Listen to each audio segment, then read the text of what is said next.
Video దొరికింది. దాంట్లో ఏంటంటే ఎవరు చనిపోయారో సింగయ్య మన ఎక్సీఎం గారు వెహికల్ ఫార్చునర్ వెహికల్ వీల్ కిందకి వాళ్ళు పడిపోవడం, దాని వెహికల్ టైర్ ఎక్కుతున్నట్టు ఒక వీడియో మనకి ఎవిడెన్స్గా దొరికింది. దాని మేరకు మనం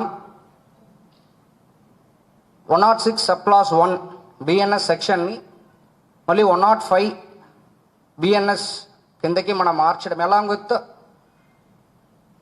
49 బిఎన్ఎస్ కిందకి సెక్షన్ని మార్చేసి దానిలో ఉన్న డ్రైవర్, తర్వాత ఎక్సీఎం గారు, తర్వాత నాగేశ్వర్ రెడ్డి, సుబ్బారెడ్డి గారు, పెర్నాని అండ్ విడుదల రజన్ గారు అందరినీ కూడా అక్యూజ్డ్ కాలంలో యాడ్ చేయడం జరిగింది. సో ఇది మన ఫర్దర్ ఇన్వెస్టిగేషన్లో ఇంకా ఇన్ డెప్త్ ఇన్వెస్టిగేషన్ చేస్తూ కేసుని యాజ్ పర్ లా ఫైనలైజ్ చేస్తాం.